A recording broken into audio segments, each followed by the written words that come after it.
Today on Hands on History, we're going to take a look at the Spanish Conquistador, really in the 16th century time period. So we'll talk about the nature of the armor, we'll look at the weapons, the daily life of the average Spaniard, and ultimately we'll break it down as far as why small numbers of conquistadors are able to defeat much larger groups of natives. Have you ever wanted to quit your day job and conquer some shit? Well, this is for you. Let's take a look.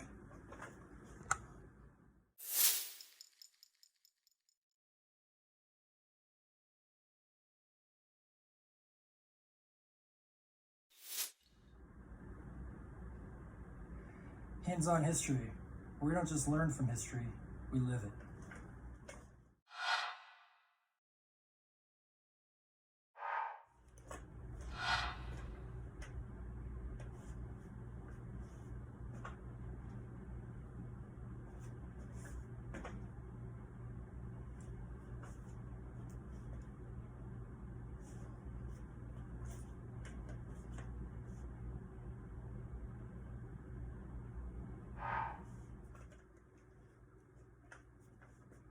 Today on Hands on History, we're going to take a look at the Spanish Conquistador, really the weapons and armor of the 16th century, and talk about the nature and historical context of why some of these things came to be. Every armor has a story, every weapon has a story. Hopefully, we can begin the process of looking at it. Obviously it's not the last word on the subject. That's for all of y'all. Feel free to comment, like, subscribe, etc. Feel free to present your own stories as far as your own research and what you've looked at into. But what I'm looking for primarily is for my 1301 and my 1302 classes. They obviously ask me a lot of questions on the Conquistador, where we live. It's a very potent topic, and so I just like to address what it was like to be an average soldier. It's always what's fascinated me is the battlefields of Europe and Asia. Not necessarily what command went through, because we have a pretty good idea usually from the books that say Grant did this or Lee did that, but I like to look at what the common soldier did. It's my opinion they're the ones that ultimately win the battles. So what was it like to be a conquistador? What kind of weapons did these guys use? The armor, tactics of the day. Those are all things that we're going to be exploring today. Mostly the targeted audience here is primarily my 1301 and 1302 classes, but obviously general audience as well. If you're somebody who's interested in this period, if you're somebody who wants to know a little bit more, hopefully we can break down the day-to-day aspects of what it was like. We have really good sources on this, everything from Bernal Diaz to as far as primary sources, they're okay. Mostly from the Spanish perspective, not a whole lot of stuff from the native perspective. We've got some codexes, right, that will help us as well. But not as many sources as we would wish. Certainly, there's some gaps in the resource material. So we tend to fill those in as much as we can through reenactment. And so the purpose of reenactment largely is to recreate a historical period. And again, the point of that is to look at what the average person did. So that's what we're going to be exploring today and taking a little bit of a look at. First of all, we'll start as far as the weapons of the Conquistador. They changed over time, obviously, but in the 16th century, these were some of the weapons that you could see on a type of soldier that was called a rodolero. Rodoleros were so named for their large shield, which we'll talk about later. But basically, these were sword and shield kind of guys. Sometimes they're called sword and buckler, but it's kind of a misnomer to call them this because a buckler is a tiny shield, all right, that people can basically just carry on their belts. And this thing's going to be much larger. So it's kind of more of a throwback to shields from the earlier years that were larger and covered large segments of the body. And so they got this name, right, these rodoleros, right, guys who essentially were carrying the very famous Spanish side sword or espada ropera, and of course the patented rodela shield. These guys would have been fairly well armored. It really depended because, as far as the historical context, most of the conquistadors themselves had served as mercenaries in past campaigns. They'd done fighting, and usually these companies' rules, there weren't any. They basically could procure their own equipment as they could so fit. So that included grabbing weapons off the battlefield, and it included providing their own. So the vast majority of soldiers, contrary to the popular myth of everybody being encased in armor and coming to the New World, is a fallacy. The vast majority of people who came to the New World didn't have a lot of armor at all. In fact, I'm going to represent really about the top 5 to 10% of the conquistadors as far as kit and what they're going to be wearing into battle. So we'll talk about the nature of the kit. We'll talk about essentially some of its function, and we'll basically describe what it is about the conquistador's kit that largely makes them effective. So the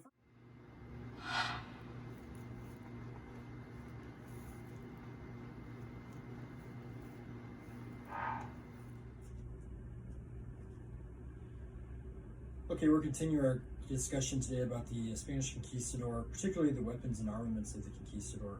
And what we're going to be looking at today are the accoutrements. So the things you probably don't see a whole lot of, but perform necessary functions as far as equipment. Obviously, the first thing we're going to take a look at is the gambeson. So obviously, if you look at the sources from this period, you got some guys who are wearing doublets, you get some guys who are just wearing their normal clothes, and then of course the armor goes over the top. But probably for those who wanted to be the most well protected, they would actually wear a second layer of armor. That was what was known as an arming doublet or a gambeson. In this instance, right, it's usually made of threaded or quilted linen. It's very similar to actually what the Aztecs and the Incas would have been wearing in this period. This was pretty much the only kind of armor that they're going to be wearing, kind of like a sweater / vest. And it's very effective. For the most part, you know, it's not going to turn aside most blades, but you know, it's going to give you a pretty good layer of protection. This usually kind of functions as your under armor of sorts. So basically the main armor will go over the top of this, and then obviously it's going to be stitched to it, which is going to give it some extra padding, extra flexibility and comfort. But in addition, this performs two functions. One, it gives you that extra layer of defense in case a blade or something does manage to go around or penetrate your armor. And number two, right, it's there primarily to protect you from the armor itself. Somebody who's done a lot of reenactments, you want something that's nice and cushy underneath that armor, otherwise you're going to pay for it later. Not only in muscle soreness, but it can physically cut you up. And so you can imagine in a battle where, you know, plates are going to get bashed and hit, etc., that it's probably best to have, you know, a nice concussive layer underneath that can absorb some of those concussive blows. So even if a round or if a blow doesn't necessarily go clear through the armor, right, you're still going to have to deal with the shock that comes from it. That can lead to, of course, internal injury, death, broken bones, etc. And so in a lot of ways, the gambeson is the reinforcement garment for the armor itself. It not only connects the armor to the other pieces, but it also is important because it gives you that insulation from it. The other pieces of equipment that we're going to be using primarily, at least the conquistadors would use, of course, is they're going to go into battle with their pants. Now, trousers in the medieval period are somewhat of a complicated topic because, you know, they had hose, they had trousers, they had all these different words for it, and they meant different things. Essentially, trousers, like we think of, are essentially you've got, you know, two legs connected into one garment that you can ultimately get into. These did happen in the medieval era. They weren't as common as hose, for example. Hose was all over the place. The differences between the two, trousers, obviously you've got both legs that are already stitched together. Hose, for the most part, are two separate pieces of cloth that are ultimately joined together, sometimes by a string, sometimes by a belt, sometimes by a codpiece. In this case, that's essentially what's going to be the case. In the 14 and 1500s, the nature of fashion had changed dramatically, and things started to become more frilly, they started to become more superfluous. A lot of this is because of the Swiss pikemen who at the time were dressing this way in all kinds of strange colors and stuff. And you can see this, for example, in the Pope's Guard.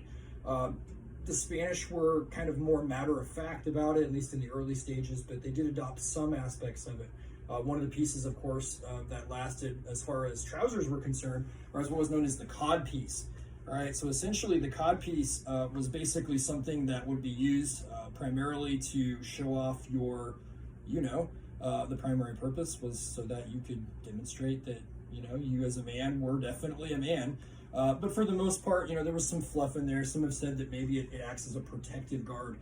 Most of the fluff is linen or cotton based, so I don't think it's going to do a whole lot from something that goes straight at your private parts. But for the most part, it's still there. Certainly it's, you know, we think of, you know, I guess you can call it codpiece envy.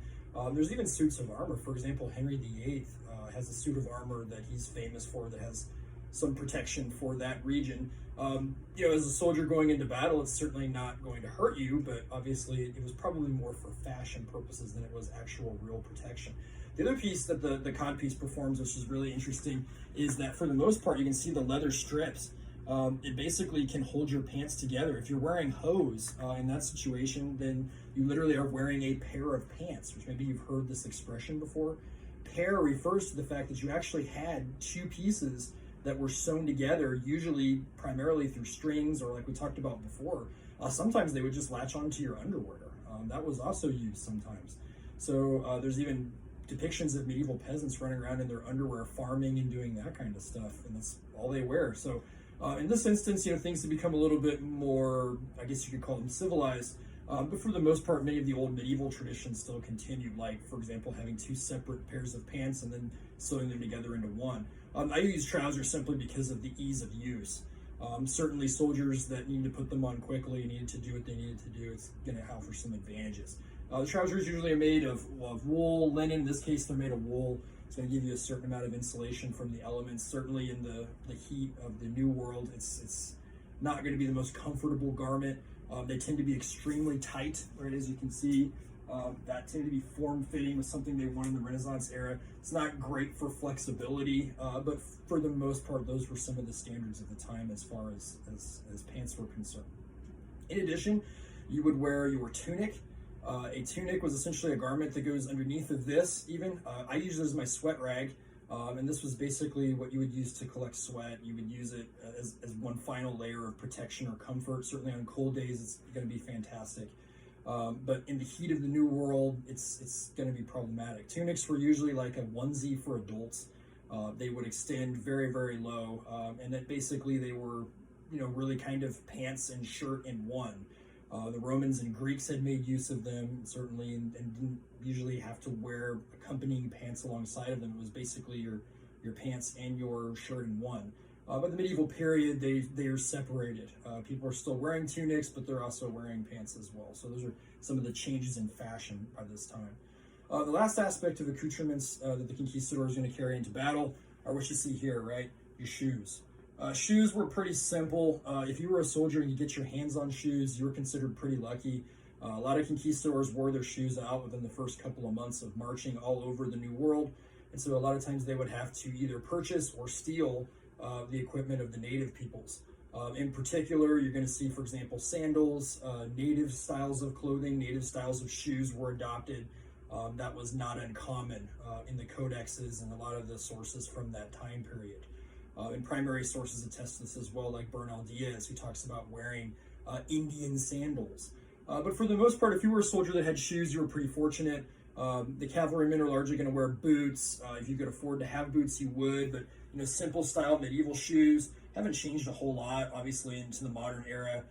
These obviously had toggles to fasten them, still made of leather. You can see, of course, on the bottom of them, right, for the most part, they've got some tread on there for traction, but for the most part, they're pretty general, pretty basic shoes. The form and function of the shoe hasn't changed a whole lot over the centuries. It still performs the same generalized role. So in general, we've got the shoes, we've talked about the pants, we've talked about the nature of your under armor. What we're going to address next is to ultimately look at what it is the conquistador would wear into battle. So you might be wearing this on campaign, or we're going to take a look at what guys are going to do before they know they're going to go in to the heat of battle. And so that's what we're going to take a look at next.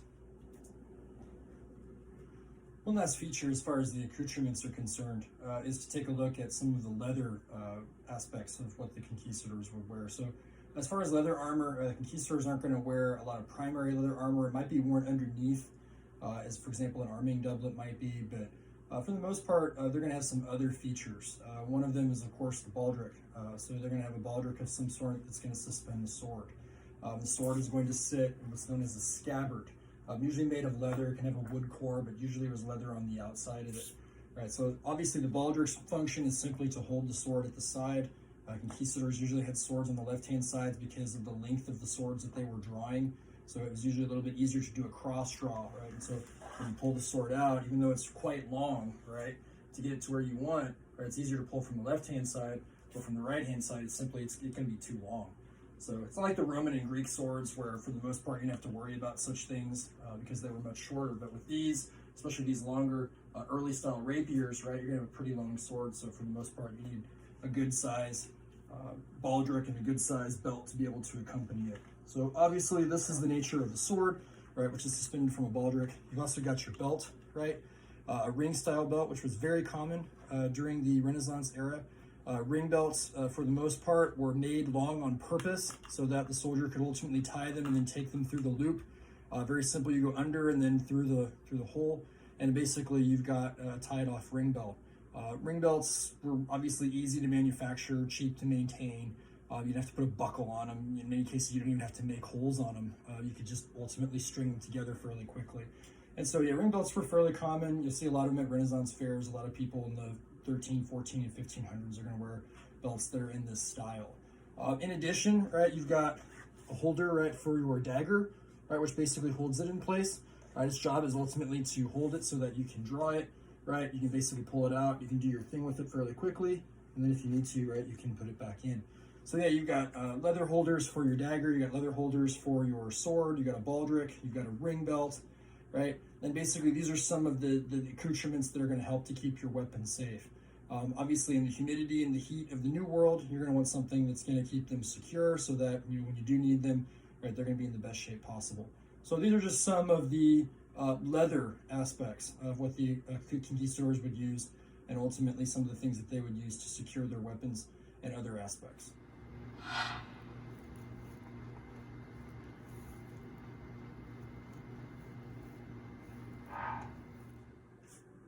Okay, we're taking a look at the armor of the conquistador.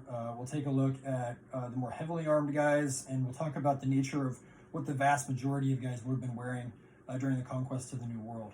First thing to discuss, of course, in any discussion of armor largely is breastplate. So this was also known as a cuirass. It had been known since antiquity. People have been wearing stuff that was similar to this, what we're going to call plate armor. One of the misconceptions that I hear a lot is the plate armor really starts to emerge in the 13 and 1400s. Well, the reality is that, yeah, it does, but it actually existed centuries past. The Romans had developed a segmented armor that used plates. The Greeks had used bell cuirasses that had covered, obviously, much of the inner part of the body. So, by all means, Europeans aren't the first to figure this out. There were other societies in the past that had used armor in a similar fashion, but this is going to be much more thick. It's made of solid steel. It's going to be very difficult for somebody to be able to penetrate this. Most of the contemporary weapons of the time are unable to penetrate plate armor. So wearing this meant that you were going to be very, very well protected, at least certainly better protected than most of the other soldiers on the battlefield. Again, I represent a Rudolero, so these guys could have afforded breastplates depending on how successful they were. And if they could, they would certainly want to wear them because of the protection that they gave and the flexibility. Another myth that we get is this idea that, when you're somebody who's wearing full plate armor, that you're not going to be able to move very effectively, right? I'm not obviously going to be able to dance very well just because I can't dance, period. But the bottom line is that you've got, this thing here that provides good protection. It's really only about 0.5 millimeter to 1 millimeter thick, depending on the examples that we found. You could get thicker, but at that point, it just starts getting so heavy that it's really cumbersome. This thing really isn't that bad. You can move in it. You can ultimately dodge if you need to. You can run for short distances. I wouldn't recommend running a marathon in it, but it's still very effective. It's not this myth that once you get knocked off your horse or knocked into the ground that you're not going to be able to get up. That's just not true. The armor was form-fitting. Usually it would connect to a garment underneath called an akiton or an arming jacket, and it could actually connect via straps or leather strips so that it's well suited to fit the body. So this is one of the myths that I wanted to bust about the nature of the breastplate is that, people who wore this, it's so heavy they can't move around. You're looking at probably an additional 10 to 20 pounds that it's going to add. But if you're an infantryman in Iraq, for example, you're probably going to wear way more protective gear, and certainly because of your ammunition, you're probably going to have more weight that you're carrying around than what a conquistador did. So the nature of these guys carrying just, these, Herculean amounts of weight is simply not necessarily correct. So the breastplate itself gives really good protection. It's obviously something that soldiers who could afford, they're going to try to wear. The one drawback to this, of course, is that it's made of iron. In the New World, you're going to run into problems with rust, etc. But they have some interesting ways to combat that. The easiest way, which is the one we do today, is to paint it. I tend to believe that armor was in some cases painted, right? If you were somebody who didn't want to put a fresh coat of oil on it every time you take it out. The other thing, of course, is that they had servants. So these guys didn't wear these things 24 hours a day, 7 days a week. They had servants, they had Indians, in some cases slaves, who would carry their kit for them. And then right before they would go into battle, that's when they would slip this stuff on. So they're not going to be wearing it all day long, right, for hours at a time. Usually, unless circumstances are absolutely dire, they're going to slip this thing on, go into battle, and then when they're done, they're going to go back to their regular clothes. And the codexes and primary sources indicate this as well. So that's what's known as your breastplate. Now, attached to the breastplate, you've got these things here called tassets, right? The tassets, you can see, are basically little pieces of metal that hang off of the original plate, and their job is to give you some additional protection here in the hips. Obviously, you've got the femoral artery in here. You've got some other, things that are particularly vulnerable, and so the tassets can address that. And so they also help, particularly if you were to wear the thigh pieces and the leg pieces. They kind of give you some overlap so that there's not going to be a tremendous amount of gap in between where your armor is and where your body's going to be. And so the tassets help to kind of relieve that. And so soldiers that could get armor that had tassets attached would certainly do so. Right, so that's the nature of some of the garments to protect your abdomen. Now, other things that would be worn for personal protection, right? You can see right here, right? This is what's known as your gorget, all right? It's a neck piece. Later in the 18th century, these became ceremonial. You'll see British soldiers, for example, French soldiers that are wearing a gorget, not necessarily to protect them from musket fire, but because it's a sign of status or a status of rank.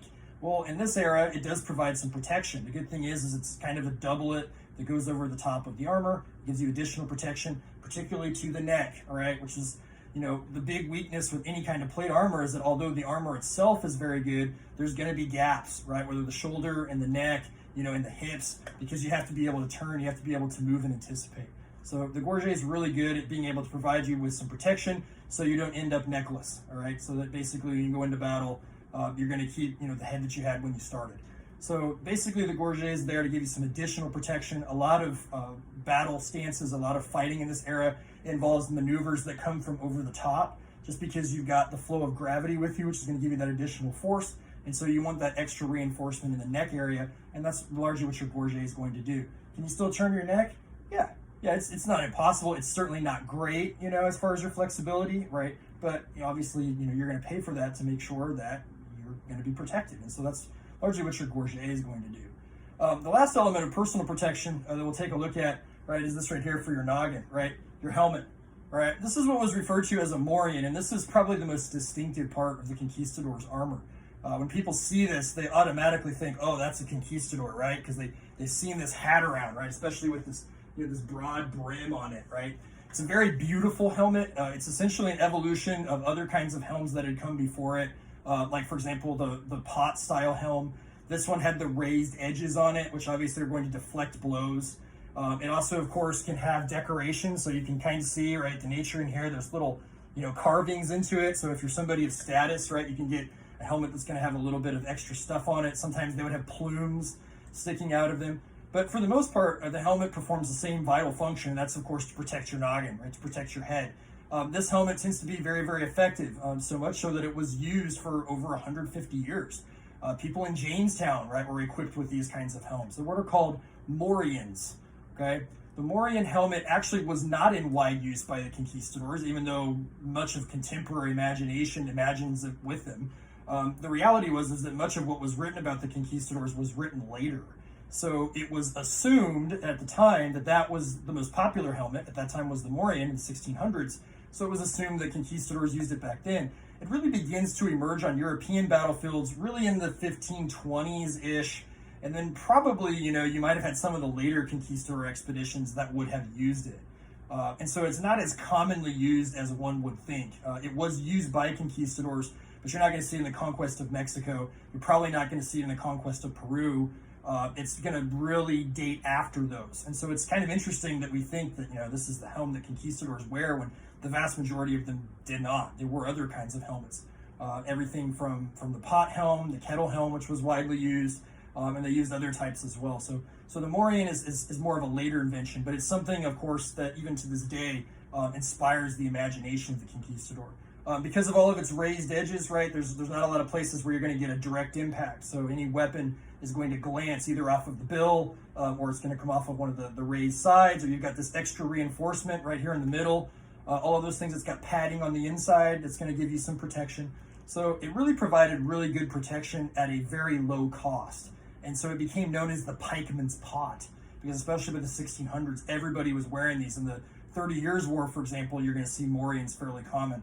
I mean, it's just because of the nature of how cheap they were, and they became kind of a style part as well. People like the style of the helmet as well. So that's the nature of the morion helmet and why it's effective as well. All right, so that pretty much covers most of the personal armor. What we're going to be taking a look at next is the weaponry. So why is it that these Spanish conquistadors were able to defeat much larger groups of Indians? Let's take a look at their weapons and find out. One last piece of personal protective armor that you can see here is what's known as your greaves. So obviously soldiers could go into battle, right? They could have some leg protection as well. So in this instance, these are what are known as greaves. Greaves essentially are going to protect your knee, they're going to protect your shins. These are pretty vulnerable places. You can be struck. And so basically, of course, you got some nice metal reinforcement here. You still got, of course, pretty decent walking abilities, right? The greaves ultimately fasten in the back. Some are more gravity fitting. They're literally folded to the user and they fit around the calf. Obviously, I'm not, somebody who can afford something that's so expensive. But for the most part, yeah, they can use straps as well in the back. We've seen examples of in historical museums of how they strap. But basically, these are what are known as greaves. They've been in use since ancient times to protect the shins, which are particularly vulnerable. And they still give you a certain amount of free range of movement. You could kick somebody with them too. It's probably going to hurt. But in general, these guys are going to be using a shield, right? The shield, of course, is going to protect a pretty good amount of the body. And so, of course, the one part that's going to be vulnerable, of course, is that part down there with the legs. So even though, somebody who's going like this, deflecting, you've still got that vulnerable spot down there. And so largely, you've got these greaves in place that can help you tremendously when it comes to defending your legs.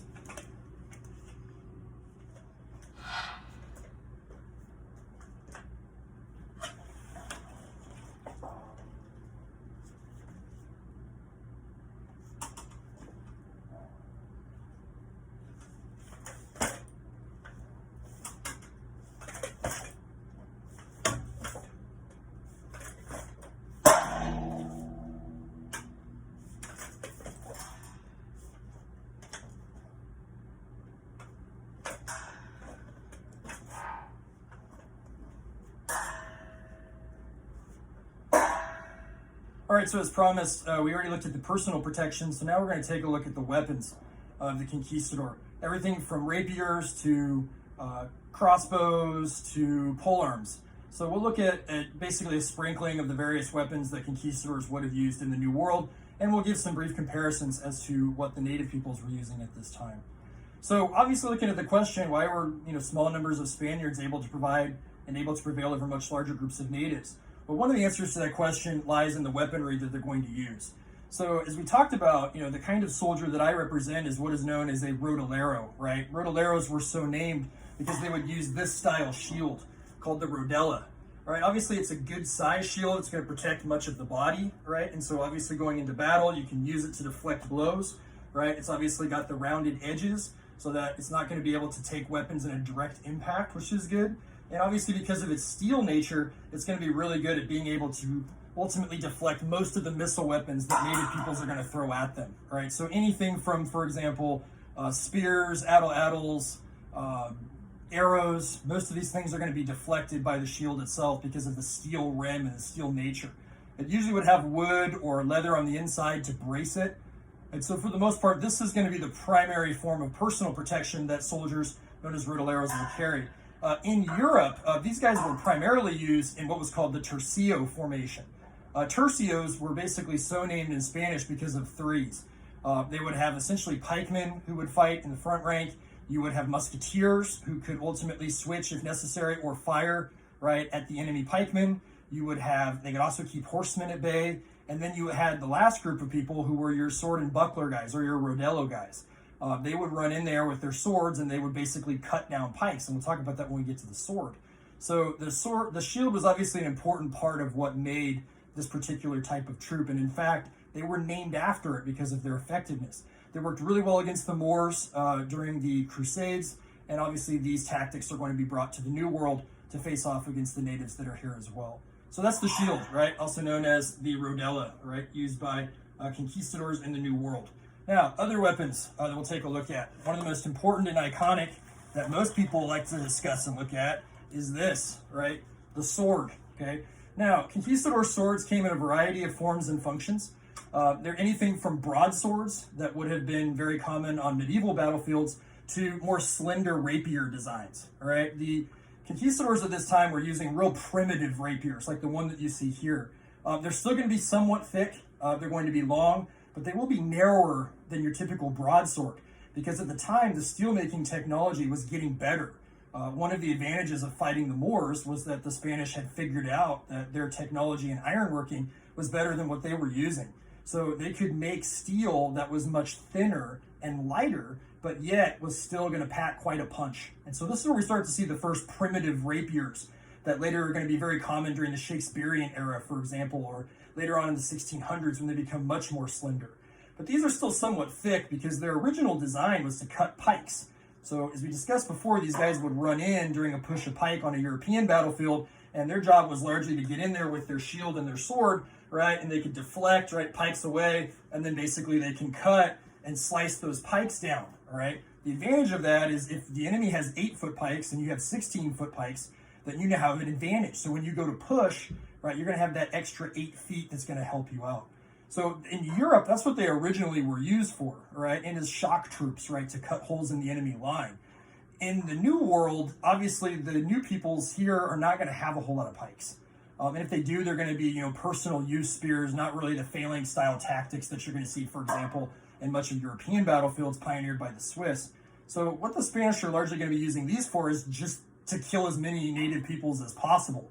The thinness of the rapier allows it to be manipulated quickly, right? You can cut with it, right? Obviously, it's very good to thrust, right? Basically, soldiers could ultimately defend and cut at the same time, and it gave them a lot of versatility, right? That's going to allow them to be very successful. And so the nature of the shield and the sword are ultimately going to allow for you to be able to cut the enemy, and they're not going to have a whole lot of attacking windows and angles to get back at you with. So these things were very devastating against native peoples. They did not have steel or steel technology. Certainly they didn't have the means to stop it. So much of the arming jackets and things that you'll see people in the New World use, these things are going to cut right through them. So basically they're using very, very effective technologies as far as being able to be successful. So that's the nature of the Spanish sword, which is called the espada ropera, right, or the side sword. And that rodoleros would use these alongside with their shields to create advantages and ultimately to open up formations. And so this is one of the more savage aspects, right, of the Conquistador's kit, right? Everything from slashing wounds to stabbing. This thing's going to be very balanced and it's going to work for a variety of tasks. One last thing I wanted to point out about the Spanish sword, right, is you can see the nature of the handguard, right? So it's called a swept hilt rapier, right? It's got this hilt that protects the hand, right? It's got this little piece right there, right? That's going to ultimately give you some protection. It also looks cool.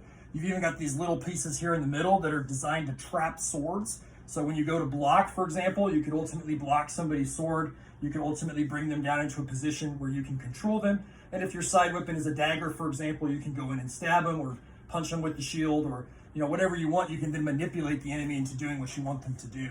So the nature of the sword, the nature of its guard, very elaborate, very cool looking, very well balanced weapon. These were some of the primary weapons that soldiers would use in the New World. The next weapon we'll take a look at is the Halberd. So we'll look at some pole weapons and some of the advantages of them as well.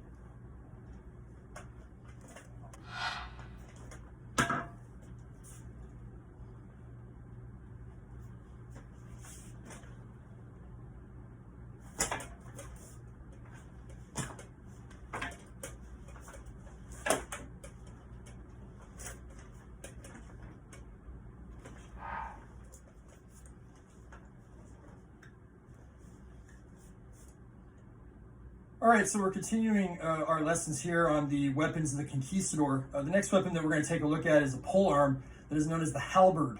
All right, this is a weapon that obviously has a tremendous amount of significance. It's very versatile, and it can be used in a variety of ways. The Halberd itself is characterized really as 3 weapons in one. So you can take a look. You've got obviously your axe head, which can be used like an axe. You've got your spearhead, which can be used obviously to poke, to keep enemies at a distance. Right, and then lastly, of course, you've got the hook side, which can be used to grab mounted men and throw them into the dirt. So effectively, you can take it, right, if somebody's coming at you, right, you can grab them, you can pull them down, and then at that point, you can finish them off, right, with the halberd itself. So the advantage, of course, of this 3 weapons in one is also, of course, its size, right? Halberds tend to be 6-7 feet long. They could be longer depending on who's wielding it and what it's doing. But the advantage of this weapon is that you can keep the enemy at a distance, right? You can poke, you can prod, you can find openings in armor, which is what that little hook part is really good at doing. And it's really good at getting around plate armor, which was obviously the dominant armor of the day. So this was used very well on European battlefields. It's not going to be as awesome on Native American battlefields, simply because there's not a lot of armor. The armor they do wear is usually cotton. It's stuff that can be penetrated fairly easily. So this one isn't going to be as effective as you're going to see in Europe, but it's still going to be very effective at killing enemies, right? It's a cheap, no-nonsense solution, right, to being anti-cavalry defense. And even though the peoples of the New Worlds didn't have cavalry, all right, they still had soldiers that could be kept at a distance. And so what Cortez talks about and Bernal Diaz talks about is that halberds were largely used to keep the enemy at a distance so that musketeers could reload, so that crossbowmen could reload, so that they could fire, and so that their missile troops could ultimately inflict as many casualties as possible, particularly the gunners, who could inspire fear from their weapons. And so the combination of halberd and muskets and crossbows was ultimately going to be very deadly for the peoples here of the New World. And so, yeah, you have the halberd, right, which combines your 3 weapons in one, right? Obviously, the versatility of an axe, right, the poking abilities of a spear, and then lastly, of course, the ability to ultimately hook enemies and then finish them off on the ground. And so halberds could be used in a variety of ways to be a very effective tool that would have been used by the conquistadors here in the New World. The last of the major weapons we'll take a look at is the knife. And so we'll look at, let's say that you're a halberder and you break your halberd, and let's say that you lose your sword. What do you do then? Well, then you get your last ditch weapon, and we'll take a look at the functionality, right, of the Renaissance era knife next.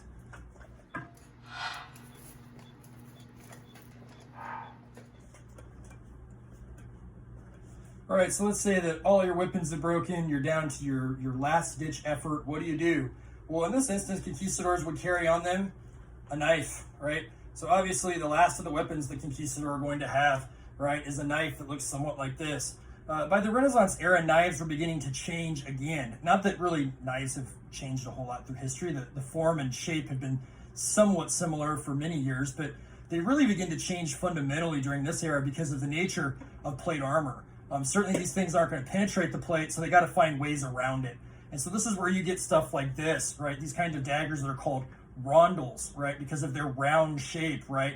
Basically, the nature of this is a very thin point, and it's very light. So the point is to be able to find those gaps in the armor, right? The neck, right? The armpits, right? The hips, right? Wherever you can find it, go up under the armor, find gaps in it, find holes in it somewhere, and manipulate it in there, right? And stab in there. Obviously, this is a very effective weapon. Once people had been knocked down, for example, if they were wounded, this was a kind of finishing off weapon that was really good at being able to finish somebody who was already down. Certainly against people in the New World who didn't have super advanced armor, this thing would have killed just as readily as any of the other weapons that we talked about. The only decrease, of course, being that it has a smaller reach. But yeah, these rondel-style daggers, you can see it's got the hexagonal-style hilt on it, right? And then, of course, on the pommel side, same thing. It's got this kind of twistiness. So it's basically designed so that you really just twist that thing in there right when you stab somebody. And so as far as the nature of the knife, this was a very effective weapon that if all else failed, right, you could go down to. In fact, there's even knowledge, too, that people in the Renaissance would fight with this and the sword. So this was a good offhand weapon as well. So you might decide, right, that you're going to pull your sword out, right, and you're going to fight, and then essentially you would have this as your offhand weapon. So you could use the sword, right, to parry blows, and then you can obviously stab in here with the knife. So there's a lot of manuals, including Talhofer and others, that describe these different methods of being able to counter people that are fighting in this way. And it was very common. And so the reality is that soldiers have been familiar with the dagger. It could be used in a variety of ways.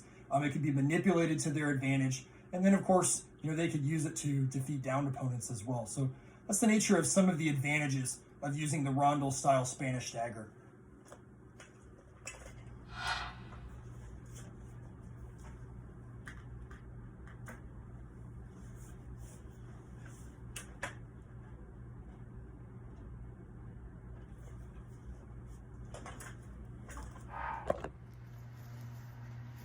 Okay, we'll go over the procedure on how to load and fire a crossbow. So essentially, as we discussed before, crossbows were very important weapons to the Spanish during their conquest of the New World. So we'll go over a little bit about the nature of how to load and fire these. First of all, the one that we'll be using here, right, obviously is a replica, right? I would never be able to get my hands on one that's an original, right? I'm on a poor teacher's salary anyway. But basically, this is a replica of the kinds of bows that are going to be used. So to load and fire them is a fairly simple procedure. It's pretty straightforward. This is why you see peasant armies being equipped with these, because you can train and equip guys with these pretty quickly. So for the most part, to load and fire the crossbow, you gotta be familiar with a few terms. Obviously, we've got the wood stock, right, which is what the bow sits on, right? You've got the tiller mechanism, you've got a firing mechanism in here, which essentially switches over when you pull the trigger, which is here, right? You've got a kind of primitive sight, right, that's basically here, right? And then in general, you've got a nice, twine rope. They're usually made out of hemp. They can make them out of women's hair. Throughout history, they've been made with all kinds of different stuff, but you've got essentially your bow string, which is going to be drawn back. You've got the stirrup, which essentially is what, just like, if you're a cowboy or if you're somebody who rides horses, you're going to use this to put your foot in. And then essentially you're going to draw this back so that it ultimately locks into place. Once it does, you will load your device, right? The bow arms are largely going to provide the tension that is needed to fire. This again is a very small scale crossbow, so this isn't like the originals that were 2,500 pounds. This one doesn't require the use of a windlass or any of that kind of stuff. It's only about 100 pounds, so it's a pretty good workout still. But in general, this one can be drawn back by hand. And so basically, essentially, the archer either pulls the string back into position for each fire, or has a device like a windlass or something else that would essentially ultimately latch onto the string, and then you would have to crank it into position, and then eventually once it gets ready, you would follow the same procedure. So those are some of the general guidelines as far as shooting a crossbow. What we're going to do at this point is actually go through a test firing. One last thing to keep in mind about crossbows, right, what they fire, all right, they're going to fire ammunition that's going to be much smaller than an arrow. It's what's called a quarrel, right, or it's sometimes referred to as a bolt, all right? So they're going to fire more like a dart than what you're going to see in a traditional arrow. Sometimes it is fletched, sometimes it is not. In general, the fletching, can make a difference as far as making it travel further. Some decided to fire ones without it, but basically the impact is the same. I mean, these things are going to have tremendous armor piercing capabilities at close range. They're going to be very, very powerful. And so that's why I think armies tended to prefer to arm with the crossbow as it preferred to other tried and true methods, like, for example, the longbow, which required a lot of skill to use. The crossbow, is a little bit more forgiving in that regard. It fires on a much straighter trajectory. It's much flatter. And so tactics ultimately reflect this. And also, of course, you're not going to get as many shots off. As you'll see by pulling the bowstring back, and especially if you're using a windlass or a crank, you're looking at maybe 2 to 3 shots a minute. Whereas, a longbowman, somebody in 100 Years' War is going to be pumping out, as many as 10, maybe even 12. So you're not going to get as much firepower, but the weapons that you do put on target are going to make an awful impact. So without further ado, let's do a test fire. Okay, so we went over crossbow terminology. We talked about the nature of what a crossbow does. All right, now let's actually do a test fire. So without further ado, let's go through the presentation. So first of all, of course, you want to put your foot in the stirrup, right? You want to get it nice and comfortable. So let me back up a little bit so y'all can see. All right, so I've got my foot in the stirrup like this. All right, I want to pull the string back into position so that it locks. All right, once it's locked, and essentially at this point, I've got an armed bow ready to go. At this point is when you're going to put your ammunition in. So I've got my bolt that I'll basically put in here, make sure it's snug into the bolt string, and at this point it's ready to fire. And so again, it doesn't seem like a whole lot of stuff to do, but when you're under fire, of course, obviously the more repetition you have, the better. And this is in general how they're going to load. Again, if you've got a crank or you've got some kind of a windlass design, then you're going to have to obviously pull it into place with that device. This one, of course, is a smaller crossbow, so it's not as big a deal.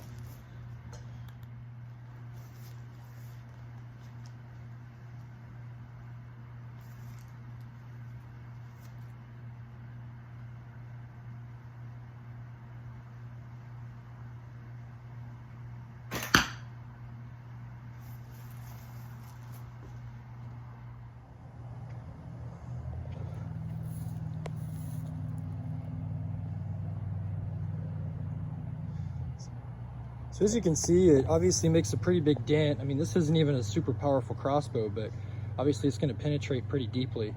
This one, of course, if I was hunting deer, I would have missed just slightly off the lungs, as you can see here. But in general, if you hit a human being with this, it's still going to hurt. So the kind of shot you can see as far as deep as it goes in, right? Obviously, you got that big point, right?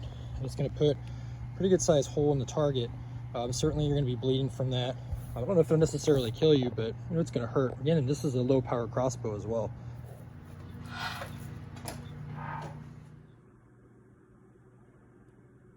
All right, so this completes our study of the Spanish Conquistador, as far as talking about the armor, the weapons, the accoutrements, and the historical context of what was going on, right? I hope all of you enjoyed it, especially those of you in my 1301, 1302 classes, even my World Civ classes as well.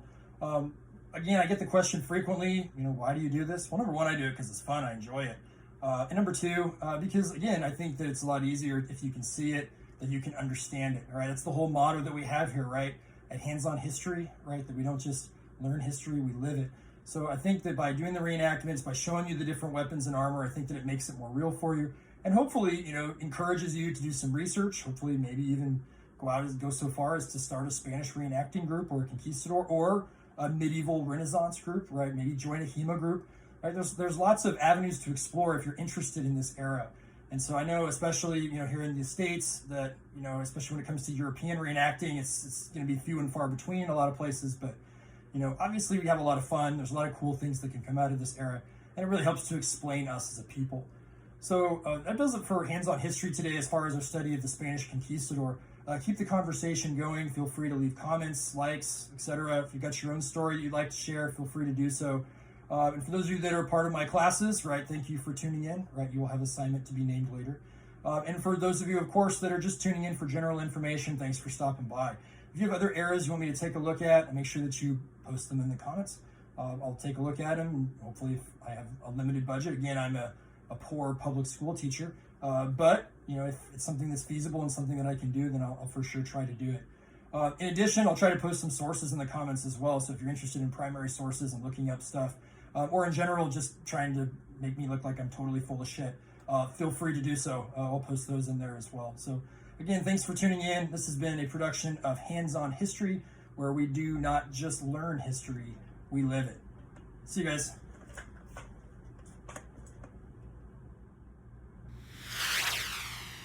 Yo, it's hot as balls in this thing, and I need a drink.